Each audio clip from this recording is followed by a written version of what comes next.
ನನ್ನ ಹೆಸರು ನಳಿನ ಅಂತ ಅಂದ್ಬಿಟ್ಟು ನಾನು ಈ ಸಂಸ್ಥೆಗೆ ಸೇರಿ ಸುಮಾರು 21 ವರ್ಷ ಆಗ್ತಾ ಬಂತು. ಆವಾಗಿಂದನೂ ನಾನು ಇಲ್ಲಿ ಸೇವೆ ಮಾಡ್ಕೊಂಡು ಬಂದಿದ್ದೀನಿ. ಸುಮಾರು 55,000 ಜನರಷ್ಟು ನಮ್ಮ ಸ್ಟೂಡೆಂಟ್ಸು ನಮ್ಗೆ ಇಲ್ಲಿಂದ ಕಲ್ತ್ಕೊಂಡು ಹೋಗಿದ್ದಾರೆ. ಹಾಗೆಯೇ ಅದರಲ್ಲಿ ಸುಮಾರು 45,000 ಜನದಷ್ಟು ಕೆಲಸನೂ ಸಿಕ್ಕಿದೆ ಅವ್ರಿಗೆ.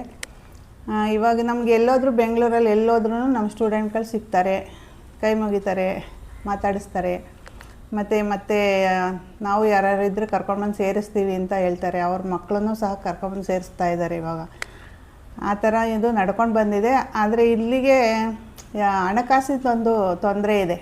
ಅದಕ್ಕೋಸ್ಕರ ದಿನ ಎಷ್ಟು ಅಂದರೆ ತೊಂದರೆ ಅನುಭವಿಸ್ತಾ ಇದ್ವಿ, ಸಂಕಷ್ಟ ಬಂದಿದೆ ಅಂತ. ಇಲ್ಲಿ ಏನೇನು ಹೇಳ್ಕೊಡ್ತೀವಿ ಅಂದರೆ ಜಾಬ್ಗೆ ಯೂಸ್ ಆಗೋವಂಥದ್ದು ಕೋರ್ಸ್ಗಳಿದೆ. ಕನ್ನಡದಲ್ಲಿ, ಆಂಗ್ಲದಲ್ಲಿ DTP ಮಾಡೋದು. ಅವ್ರು ಎಲ್ಲೋದ್ರೂ ಅವ್ರ ಕೆಲಸಕ್ಕೆ ಯೂಸ್ ಆಗೋವಂಥವಾಗೇ ನಾವು ಇಲ್ಲಿ ಟ್ರೈನಿಂಗ್ ಕೊಡ್ತಾಯಿದ್ವಿ. ಜೊತೆಗೆ ಟ್ಯಾಲಿ ಹೇಳ್ಕೊಡ್ತಾಯಿದ್ದೀವಿ. ಟ್ಯಾಲಿನಲ್ಲಿ ಕನ್ನಡ ಮೀಡಿಯಮು, ಇಂಗ್ಲೀಷ್ ಮೀಡಿಯಮ್ ಇಬ್ಬರಿಗೂ ಉಪಯೋಗ ಆಗೋಗೆ ನೋಟ್ಸ್ನ ಎಲ್ಲ ರೆಡಿ ಮಾಡಿ ನಾವೇ ಟ್ರೈನಿಂಗ್ ಕೊಡ್ತಾಯಿದ್ದೀವಿ. ಮುಖ್ಯವಾದ ಒಂದು ವಿಷಯ ನಾನು ಹೇಳಲೇಬೇಕು ಎಲ್ಲರಲ್ಲೂ. ನಾನು ಈ ಸಂಸ್ಥೆ ಮಾಡಲಿಕ್ಕೆ ಕಾರಣ ಹೊಂದಿದೆ. ಈಗ ನಾವು ಓದೋವಂಥ ಸಂದರ್ಭದಲ್ಲಿ ಆಂಗ್ಲ ಮಾಧ್ಯಮ ಮತ್ತು ಕನ್ನಡ ಮಾಧ್ಯಮ ಅಂತ ಆವಾಗಲೇ ಇತ್ತು. ನಮಗೆ ಆಂಗ್ಲ ಮಾಧ್ಯಮದವರಿಗೆ ಟೇಬಲು ಚೇರಲ್ಲಿ ಕೂಡಿಸೋರು, ಕನ್ನಡ ಮಾಧ್ಯಮ ನಮಗೆ ನೆಲದಲ್ಲಿ ಕೂಡಿಸೋರು. ಇಂಥ ಒಂದು ತಾರತಮ್ಯದ ವಿರುದ್ಧ ನಾವು ಸಿಡಿದಿದ್ದಾಗ ಆವಾಗ ನಾವು ಅಂದ್ಕೊಂಡಿದ್ದು ಒಂದು ಹೋರಾಟದ ರೂಪನೇ ಮಾಡಬೇಕು ಅಂತ. ಆ ಚಿಕ್ಕ ವಯಸ್ಸಲ್ಲೇ ನಮಗೆ ಒಂದು ಅದನ್ನು ಸಿಡಿದೇಳುವಂಥ ಒಂದು ಪ್ರವೃತ್ತಿ. ನಮ್ಮ ತಂದೆ ತಾಯಿ ಕೂಡ ನಮ್ಮನ್ನು ಹಾಗೇ ಬೆಳೆಸಿದವರು. ನಮ್ಮ ತಂದೆ ತಾಯಿ ಕೂಡ ಭಾಳ ಪ್ರಾಮಾಣಿಕ ಬೆಳೆದವರು. ಯಾವುದೇ ಅನ್ಯಾಯಗಳು ಸಹಿಸ್ಕೋಬಾರ್ದು ಅನ್ನೋಂಥ ಒಂದು ವಿಚಾರನ ಹೇಳ್ತಾಯಿದ್ರು. ಚಿಕ್ಕ ವಯಸ್ಸಲ್ಲಿ ನಮಗೆ ಬೋಧನೆ ಆದ್ರಿಂದ ನಮಗೆ ಆ ಒಂದು ಪ್ರತಿಭಟನಾತ್ಮಕ ಮನಸ್ಸು ಬೆಳೀತು. ಆವಾಗ ನಮಗೆ ನೆರವಾಗಿದ್ದೇ ಡಾಕ್ಟರ್ ರಾಜ್ಕುಮಾರ್ ಅವರ ಗೋಕಾಕ್ ಚಳವಳಿಯ ಒಂದು ಕೂಗು. ಆ ಕೂಗಿನ ಹಿನ್ನೆಲೆಯಲ್ಲಿ ನಾವು ಇನ್ನೂ ಪ್ರಬಲ ನಾಯಕನಾಗಿ ಕನ್ನಡದ ಬಗ್ಗೆನೇ ಒಂದು ಆಸಕ್ತಿ ವಹಿಸ್ಕೊಂಡು ಕನ್ನಡದನ್ನೇ ತುಂಬಿಕೊಂಡು ಮಾಡಲಿಕ್ಕೆ ಒಂದು ನನಗೆ ಪ್ರೇರಣೆ ಆಯಿತು.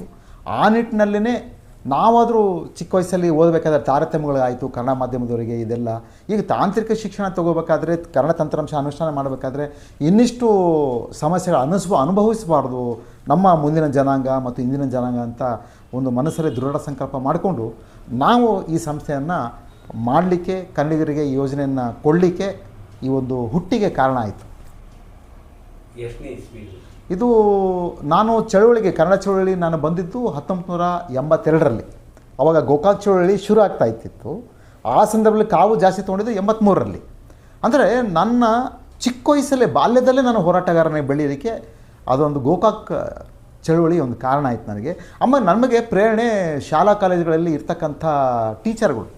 ಅವರು ಪ್ರತಿನಿತ್ಯ ಪತ್ರಿಕೆಗಳನ್ನು ಓದ್ಬಿಟ್ಟು ನಮ್ಗೆ ಹೇಳೋರು ಹೀಗಾಗ್ತಾಯಿದೆ ಅಂತ ನಮಗೆ ಹುರಿದುಂಬಿಸೋರು. ಅಂಥ ಒಂದು ವ್ಯವಸ್ಥೆ ಇತ್ತು ಆವಾಗ. ಈಗ ಹುರಿದುಂಬಿಸೋದಲ್ಲ, ನಿಮ್ಮ ಹುರಿದುಂಬಕ್ಕೆ ನಿಮ್ಮಲ್ಲಿದ್ದರೆ ನಿಮ್ಮನ್ನು ಕುಗ್ಗಿಸ್ಬಿಡ್ತಾರೆ. ಈಗಿನ ಶಿಕ್ಷಣದ ವ್ಯವಸ್ಥೆ ಆಗಿದೆ, ಈಗಿನ ಲೋಕರೂಢಿಯ ಮತ್ತು ಈಗಿನ ವಿಚಾರವಂತಿಕೆ ಆಗಿದೆ. ನಮಗೆ ಅವಾಗ ನಾಯಕರುಗಳನ್ನು ತಯಾರು ಮಾಡ್ತಕ್ಕಂಥ ಒಂದು ಕೇಂದ್ರಗಳಾಗಿತ್ತು ಶಾಲೆಗಳು, ಕಾಲೇಜುಗಳು. ಈಗ ಹಾಗಲ್ಲ. ನಿಮ್ಮ ನಾಯಕತ್ವನ ಮತ್ತು ನಿಮ್ಮಲ್ಲಿ ಒಳಗಳಿರ್ತಕ್ಕಂಥ ಮನುಷ್ಯತ್ವನ ಕುಗ್ಗಿಸುವಂಥ ಈಗಿನ ಶಾಲಾ ವ್ಯವಸ್ಥೆಗಳು, ಕಾಲೇಜು ವ್ಯವಸ್ಥೆಗಳು ಆಗಿದೆ. ಬಹುಶಃ ನನಗೆ ಅನಿಸುತ್ತೆ ಇದೇ ಥರ ಮುಂದುವರೆದ್ರೆ ಮುಂದೆ ಯಾವ ಪ್ರತಿಭಟನಾತ್ಮಕ ಮನಸ್ಸುಗಳು, ಚಿಂತನೆಗಳೇ ಇರಲ್ಲ. ಯಾಕಂದರೆ ಈಗೆಲ್ಲ ಮುಂದುವರೆದ ತಾಂತ್ರಿಕತೆ ಅಂತ ಹೇಳಿಕೊಂಡು ವೈಚಾರಿಕತೆ ಮತ್ತು ಮನುಷ್ಯತ್ವ ಮತ್ತು ಪ್ರತಿಭಟನಾತ್ಮಕ ಮನಸ್ಸುಗಳನ್ನು ಅಳಿಸಿ ಹಾಕ್ಕೊಂಡ್ಬಿಟ್ಟಿದ್ದಾರೆ.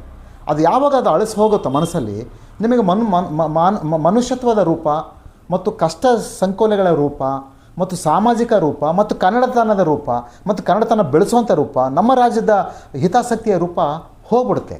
ಬಹುಶಃ ಅದರಿಂದನೇ ಇವತ್ತು ಈ ಸಮಸ್ಯೆಗಳು ಆಗ್ತಾ ಇರೋದೆ. ನಮ್ಮ ಸಂದರ್ಭ ಹಾಗಿರಲ್ಲ, ಇವೆಲ್ಲವೂ ಅಡಕವಾಗಿತ್ತು. ಹಾಗಾಗಿ ನಾವು ಇವೆಲ್ಲ ಮಾಡಲಿಕ್ಕೆ, ನಾಯಕತ್ವ ಬೆಳೆಸ್ಕೊಳ್ಳಿಕ್ಕೆ ಇಂಥ ಒಂದು ಸಂಸ್ಥೆಯನ್ನು ಮಾಡಿ ಸಾರ್ವಜನಿಕ ಸೇವೆ ನೀಡಲಿಕ್ಕೆ ನಮಗೆ ಕಾರಣ ಆಯಿತು. ನಾನು ಹಣ ಒಂದೇ ಮಾಡಬೇಕು ಅಂದರೆ ಕೋಟ್ಯಾಂತರ 100 ಕೋಟಿ ಮಾಡ್ಬೋದಾಯಿತು. ಆದರೆ ನಾನು ಕನ್ನಡದ ಸೇವೆ ಮತ್ತು ಸಾರ್ವಜನಿಕ ಮುಟ್ಟಬೇಕು ಅನ್ನೋಂಥ ವಿಷಯದಲ್ಲಿ ನಾನು ಬೆಳೆದವನು.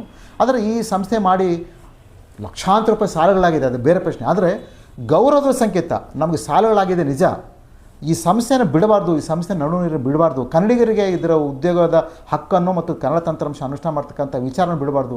ಇವತ್ತೆಲ್ಲ ನಾಳೆ ಸರ್ಕಾರ, ಸಾರ್ವಜನಿಕರು ದೊಡ್ಡ ಮಟ್ಟದ ಸಹಾಯ ಮಾಡ್ತಾರೆ ಅನ್ನೋವಂಥ ಒಂದು ದೂರದ ದೃಷ್ಟಿಯಿಂದ ನಾವು ಈ ಸಂಸ್ಥೆನ ನಡೆಸ್ಕೊಂಡು ಹೋಗ್ತಾ ಇದ್ದೀವಿ. ಬಹುಶಃ ಎಲ್ಲ ಸಹಾಯ ಸಹಕಾರಗಳು ನಾಡಿಗರು ಮಾಡ್ತಾರೆ ಅನ್ನೋಂಥ ಒಂದು ಆಶಾಭಾವನೆ ಕೂಡ ನನ್ನಲ್ಲಿದೆ. ಯಾರು ಈ ಒಂದು ಕಾರ್ಯಕ್ರಮ ನೋಡ್ತಿದ್ದೀರಿ, ಈ ಸಂಸ್ಥೆ ಬಗ್ಗೆ ತಿಳ್ಕೊಂಡಿದ್ದೀರಿ, ಈ ಸಮಸ್ಯೆ ಮತ್ತು ಸಂಸ್ಥೆ ಇವೆಲ್ಲವೂ ಜೊತೆಯಾಗಿ ಬರ್ತಾ ಇರೋದ್ರಿಂದ ಸಮಸ್ಯೆಯನ್ನು ಅಳಿಸ್ಲಿಕ್ಕೆ, ಸಂಸ್ಥೆಯನ್ನು ಮುಂದುವರಿಸಲಿಕ್ಕೆ ನೀವು ಈ ಸಂಸ್ಥೆಯ ಕಾರ್ಯಯೋಜನೆಗಳನ್ನು ದತ್ತು ತೆಗೆದುಕೊಳ್ಳಿ. ಈ ಸಂಸ್ಥೆ ನಡೆಸ್ಕೊಂಡು ಹೋಗಲಿಕ್ಕೆ ನೀವು ಕೂಡ ಕೈ ಜೋಡಿಸಿ ಅಂತ ನಾನು ಎಲ್ಲರೂ ಕೇಳ್ಕೊಳ್ತೀನಿ. ನಮ್ಮಲ್ಲಿ ಹೇಳ್ಕೊಡೋ ಅಂಥ ಈ ಕೋರ್ಸ್ಗಳೇನಿದೆ ಅದು ಬೇರೆ ಕಡೆ ಕಲಿಯೋದಕ್ಕೋದ್ರೆ 40,000ದವರೆಗೂ ಆಗುತ್ತೆ. ನಾವಿಲ್ಲಿ ಸಂಪೂರ್ಣವಾಗಿ ಉಚಿತವಾಗಿ ಹೇಳ್ಕೊಡ್ತಾ ಇದ್ದೀವಿ. ಈ ಥರ ಕೋರ್ಸ್ಗಳು ಬೇರೆ ಎಲ್ಲೂ ಸಿಗಲ್ಲ. ನಾವು ಇದು 2 ತಿಂಗಳಲ್ಲಿ ಫಾಸ್ಟ್ ಟ್ರ್ಯಾಕಲ್ಲಿ ಹೇಳ್ಕೊಡ್ತೀವಿ, ತ್ವರಿತಗತಿಯಲ್ಲಿ ಹೇಳ್ಕೊಡ್ತೀವಿ. ಇದನ್ನೇ ಬೇರೆ ಕಡೆ ಎಲ್ಲ ವರ್ಷ ತೊಗೊಳ್ತಾರೆ, 6 ತಿಂಗಳು ತೊಗೊಳ್ತಾರೆ ಕೆಲವರು. ಹಾಗಾಗಿ ಈ ಥರ ಎಲ್ಲರೂ ಉಪಯೋಗಿಸ್ಕೊಳ್ಳಿ ಅಂತ ಅಂದ್ಬಿಟ್ಟು ಹೇಳ್ತಿದ್ದೀನಿ. ಇದು ತುಂಬ ಯೂಸ್ಫುಲ್ ಆಗಿರೋಂಥ ಕೋರ್ಸ್ಗಳು. ಇದನ್ನೆಲ್ಲರೂ ಬಂದು ಕಲ್ತ್ಕೊಳ್ಳಿ. ನಿಮ್ಮ ಯಾರ್ಯಾರು ಗೊತ್ತಿದೆ ಅವ್ರಿಗೆಲ್ಲರಿಗೂ ತಿಳಿಸಿ. ನಮಗೆ ಇದನ್ನು ಪ್ರಚಾರ ಮಾಡಬೇಕು ಅಂತ ನಾನು ಕೇಳ್ಕೊತೀನಿ. ನನ್ನ ಹೆಸರು ಪೂಜಾ ಅಂತ. ನಾನು ಇಲ್ಲಿಂದ 2 ಮಂತ್ಸ್ ಆಯಿತು ನಾನು ಬಂದು. ನಾನು ಕಂಪ್ಯೂಟರ್ ಬೇಸಿಕ್ಸ್ ಎಲ್ಲ ಕಲಿತಾ ಇದ್ದೀನಿ. ಇಲ್ಲೆಲ್ಲ ಟೀಚರ್ಸ್ ಎಲ್ಲ ತುಂಬ ಫ್ರೆಂಡ್ಲಿಯಾಗಿ ಹೇಳ್ಕೊಡ್ತಿದ್ದಾರೆ, ತುಂಬ ಕಾನ್ಫಿಡೆನ್ಸಲ್ಲಿ ಹೇಳ್ಕೊಡ್ತಿದ್ದಾರೆ. ನಮಗೆ ಕಾನ್ಫಿಡೆನ್ಸಾಗಿ ಫೀಲಾಗಿ ಮಾಡೋಕ್ಕೆ ಹೇಳ್ಕೊಡ್ತಿದ್ದಾರೆ. Thank you. ಈ ಸಂಸ್ಥೆ ಎಲ್ಲಿದೆ ಅಂತ ಅಂದರೆ ಮಲ್ಲೇಶ್ವರಂ, ಬೆಂಗಳೂರಿನ ಸೆಂಟರ್ ಆಫ್ ದ ಸಿಟಿ ಅಂತೀವಲ್ಲ ಹಾಗೆ ಮಲ್ಲೇಶ್ವರಂನ 5ನೇ ಮುಖ್ಯ ರಸ್ತೆ 6ನೇ ಅಡ್ಡ ರಸ್ತೆಯಲ್ಲಿ ಬರುತ್ತೆ.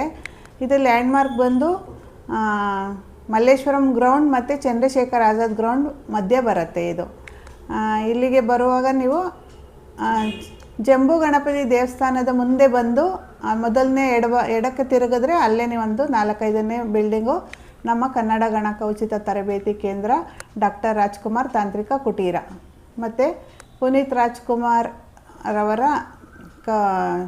ಔದ್ಯೋಗಿಕ ಕೌಶಲ್ಯಾಭಿವೃದ್ಧಿ ಯೋಜನೆ ಅಂತ ಅಂದ್ಬಿಟ್ಟು ಇದರಲ್ಲೇ ನಾವು ಮಾಡ್ತಾಯಿದ್ದೀವಿ.